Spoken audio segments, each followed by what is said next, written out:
అందరి జీవితంలో కూడా ఏవో కొన్ని కోరికలుంటాయి. అలానే నా లైఫ్‌లో కూడా ఒక పెద్ద కోరికుంది. అదే ఏంటంటే డ్రీమ్ హోమ్. సొంత ఇల్లు, ఓన్ హౌస్ ఉండాలి నాకు.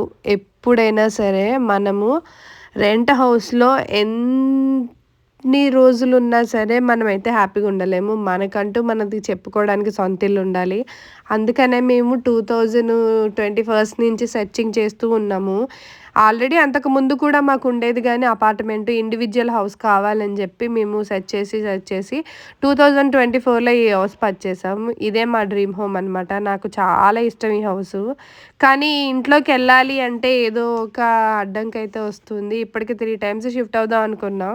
ఇప్పటి వరకు షిఫ్ట్ అవ్వలేదు. నేను కోరుకున్న కోరిక నెరవేరింది. ఇదే నా కలల హౌసు. చాలా హ్యాపీగుంటది నాకు ఈ హౌస్‌లోకొచ్చినప్పుడు. కానీ వద్దామంటే కానీ షిఫ్ట్ అవుదామన్నా గానీ ఇంట్లోకి రాలేకపోతున్నాం. మా అమ్మ మా చిన్నప్పుడు రూ. 200 రెంట్ హౌస్‌లో అయితే ఉండేదంట. అట్లానే ఆ ఇంట్లోనే నేను పుట్టానంట. రీసెంట్‌గా మా ఇల్లు గృహప్రవేశం అప్పుడు మా అమ్మ ఒక మాట అంది.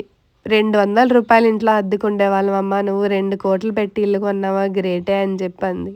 అయితే నేను ఎప్పుడు ఏ పని జేయాలన్నా నా తోడుండేది నా గణపతే అనమాట.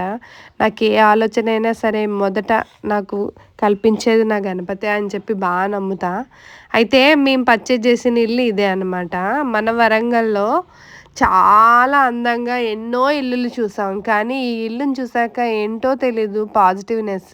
అది కూడా చాలా హ్యాపీగా ఉంటది. ఆల్రెడీ మేము ఇప్పుడు గుడి దగ్గర హౌస్ ఉంది. అందులో ఉంటున్నాం గానీ, సరిపోక పిల్లలు ఇబ్బంది పడుతున్నారు ఆడుకోవాలన్నా. ఇప్పుడు ఈ ఇంట్లో అయితే ప్రశాంతంగా ఆడుకుంటారు.